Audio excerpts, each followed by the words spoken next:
Yo, what up? This is Billy. I'm doing another live. Doing it from inside. Hey, what's up, baby? She was over there. And I just want to talk about my pull-out game. And by that I mean my ability to pull myself outside of myself. This is a philosophical concept, and I think it's really important and valuable though. It's also a psychological concept. And in order to explain it, it's something that I use a lot, and it's helped me. It's been really helpful to kind of navigate the world, man. I think it's one of the really a life-changing thing for me. So I figured I want to get on here and share real quick this incredible concept. So, when I worked for CNN, I would drive in, and on Fridays I would do a cartoon thing with Jake Tapper. And one time I was late. Usually I'm on point with the joint, but one time I was late. I was about 20 minutes late, and I'm driving and I realized I was just getting pissed, and I realized I'm typically like this though. Like sometimes I don't know. Anyway, I'm driving and I realized I was really getting pissed at other drivers on the road, right? Typical road rage stuff. And it just occurred to me that what was it? I was so mad, and I realized my heart rate was elevating. I realized that I had a headache. I'd given myself a headache. I was really nervous about getting to the job late. And but when I really stopped and thought about what I was doing, I'd come up with a story. I'd come up with a story about the other people on the road. I'd come up with a story that they were conspiring against me. This dude's driving too fast. He's about to get me in an accident. This other person's super slow. And I had this story in my head, and I was pissed at them. And when I realized that it wasn't true, it changed everything. So I didn't realize till later, right? So I'll finish that story. I get into work, and I'm 20 minutes late. Jake's 40 minutes late. So it's fine. It doesn't matter, right? At the end of the day, it didn't matter at all, right? The heart rate and the headache and the concern was almost entirely it was in my head. I had created that, right? A story, self-created, had actual physical repercussions and could have meaningful health effects, anxiety and stress and all that. So pulling myself out later was a concept I realized that was super helpful. And it's helpful to, hey, what's up, Dan? What's up, Tut? It's helpful when I realize in the world everything, these we're experiencing phenomena all the time, and the key is that we're perceiving things differently. We're perceiving things through a very specific lens, which is our own lens, which is the construction of our whole experience from birth. And so for instance, a different story. When I was younger, what up, baby? She was, when I was younger, it wasn't uncommon, let's say, I learned from people around me that if you saw two men walking down the street holding hands, you could feel and then express some disgust, right? You really, that was part of the the culture, unfortunately. But what's been crazy to notice is that if you pull out, that's a human expression. We are all experiencing human expressions. We are watching people and phenomena, and we are bringing the story to the phenomena. If I were able to pull out better as a driver going late to CNN, I would simply navigate the reality of the space and try to safely get to where I needed to get. It was a story about urgency and about professionalism and about this and that and time that created an anxiety. And the same is true, I think, with what's going on. Waving at these people. Reggae Flavor was good. D Block was good. Thank you for coming on. The same is true with the example with two men holding hands. This is a story that comes from a set of ideas. And if we can pull out, we can realize that, the same with a hairy man, let's say in a dress, in a frilly, comfortable dress. What's good, bro? What causes, there's a person I follow on Instagram named Alok, what's his name, baby? Alok V Menon, I think. He's a trans activist and a non-binary person, and he posts a lot about this thing that he goes out in the street and tries to live his life the way that I live my life. He's trying to simply express and live, and people view him with their lens.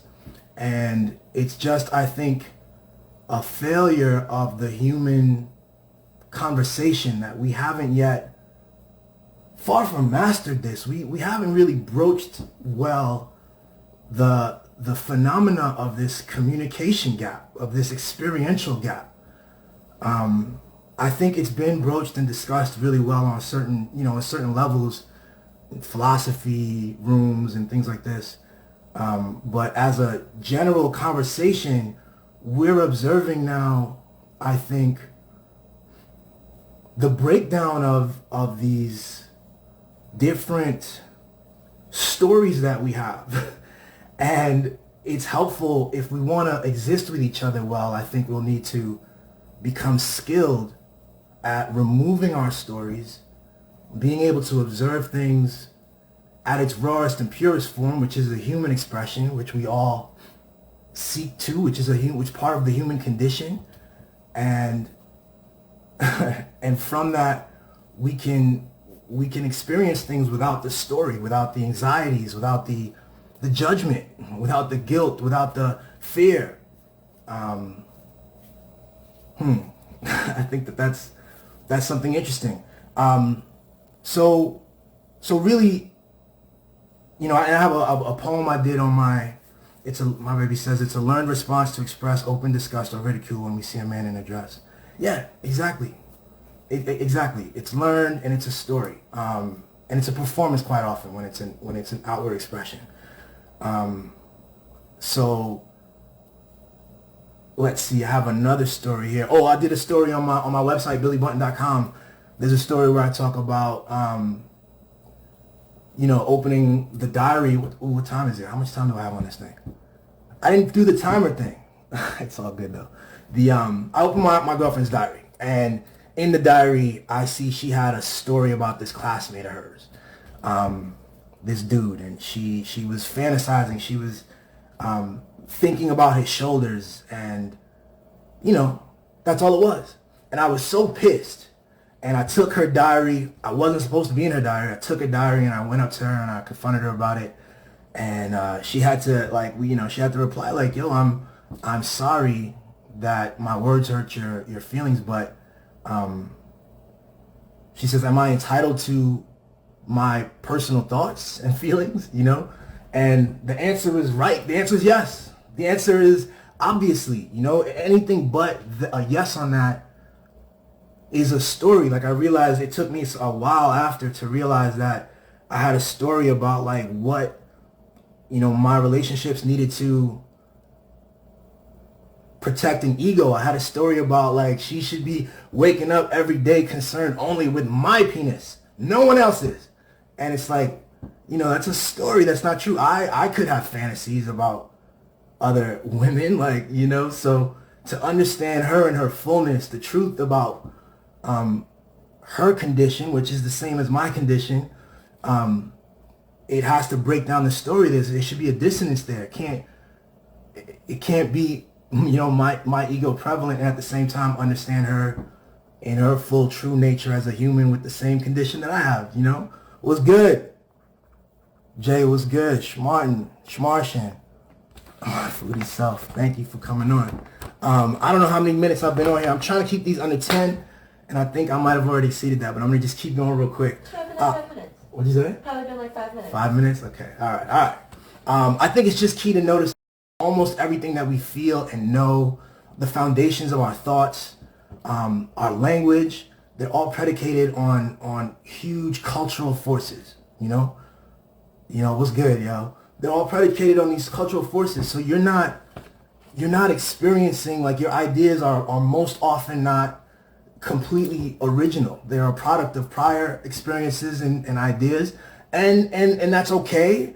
But that means that it's helpful to say maybe they're not grounded in anything that's useful in the moment to interpret what's going on, and maybe they're not more important than the comfort of and the expression of the other person, of the other phenomenon, the thing that you're observing.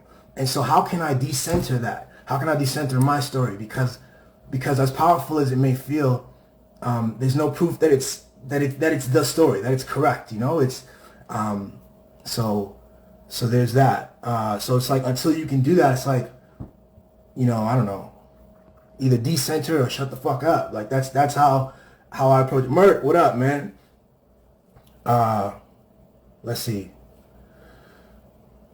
So last thing I'm gonna do here really is I want to get into a little bit and be honest about some of my ideas about sort of a metaphysics about, like, why and how we are here, because I think it'll be valuable to just be clear and straight away about this. These are stories, these are ideas and conversations I had with Sheila late into the night. And we just, talk about amazing stuff, and some of it is powerful stuff, and I figured, like, I want to be able to share it. And it's weird, I never really said it to anyone outside of Sheba, but let's get into it. I think that we're all expressions of the human experience. I think we're all connected. I don't fully understand how or why. I don't think anyone really does. But I think that we're all connected. One of the ways I like to think about it is, like, we are different neurons on the same brain. So we're all connected, but we're all having our different experiences and interpretations of experiences and our own expressions. I think it's sort of like being also in, like, a video game. I think we're, some of y'all might know some of these simulation theories. There are several. I think we're in something like that, in the sense that we have the capacity with our lives, with our experience, with our choices, to go through life picking up experiences, picking up skills and allies, and building a story. And you can, like I said in a separate video, you can walk towards a version of yourself that you aspire to be. And so it's very important to have the capacity to think about yourself broadly, or else you can be very narrow in your interpretations and your sense of what's possible. And so the aim will be different.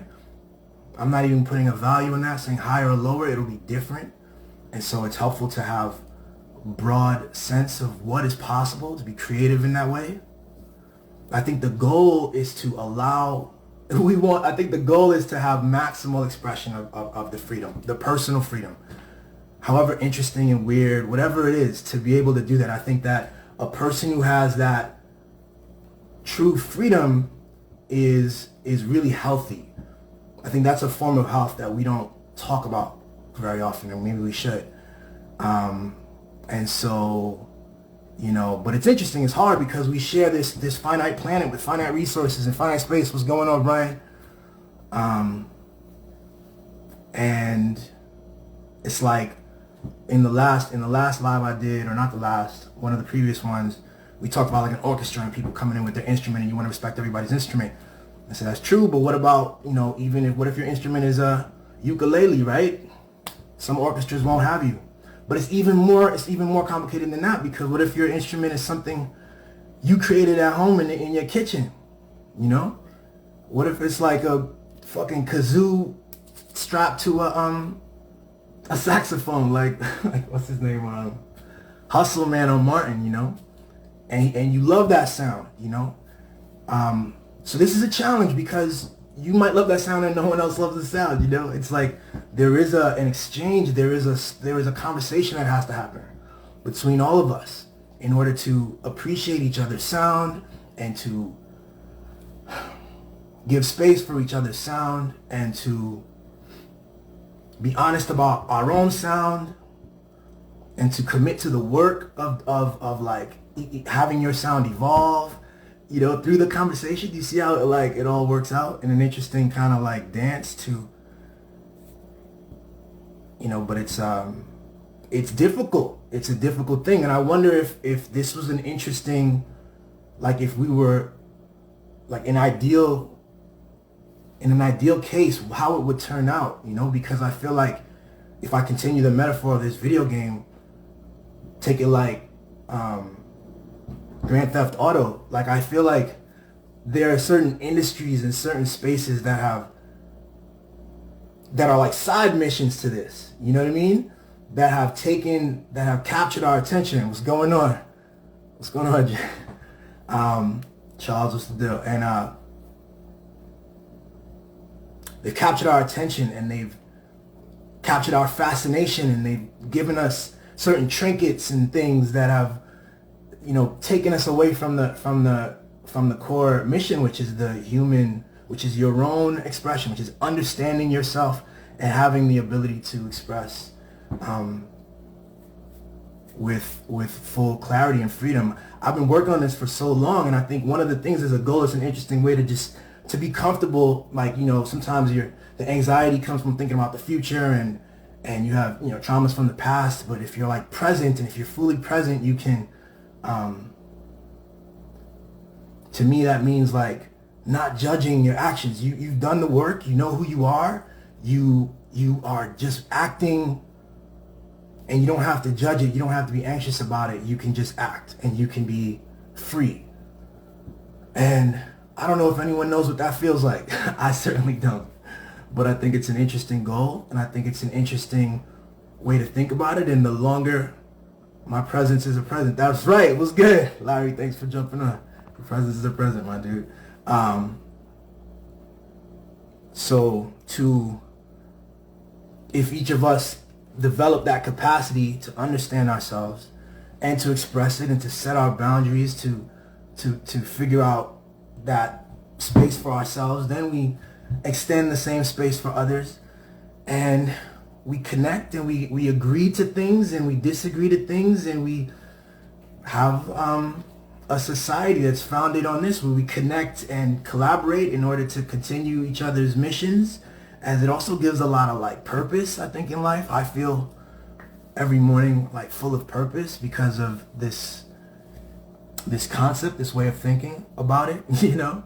So even if it's not true, even if everything I just said is crazy and not true, which I don't think it is, even if it is, I find it helpful to even believe that it's true, to operate that way, to pursue, like, this also helps to, like, you know, when I meet people like my wife, you know, and I'm interested in her progression. I understand that she has her own thing. Like, she's another element of this broader thing that we're connected in. I'm genuinely interested in her progression and trying to understand even her priorities, because they're different from mine, and the choices she'll make are different from mine, and to give space for that, right? It's all a whole process, you know, and to, like, you know, she's doing that for me, and so it's pretty strange. But I think writ large, in a larger scale, there are challenges, you know. But I think as I said, I think that we have, as a society, we've been deprived of even that conversation, even that mode of thinking, and we've been kind of moved towards thinking of ourselves as consumers and as, like, you know, people who work in a capitalist structure, and that's causing anxieties, that's robbing us from the other thing, you know what I mean? And I think we're all kind of dealing with that. It's also caused weird things in our government and in our media, and that's all I got. So that's, yeah, wow. I wonder what people think. I wonder how long this is. Thank you for watching. Please, I hope if it resonated, leave a comment, leave a message, share it. Billy, thanks. Everything I say comes from love. Peace.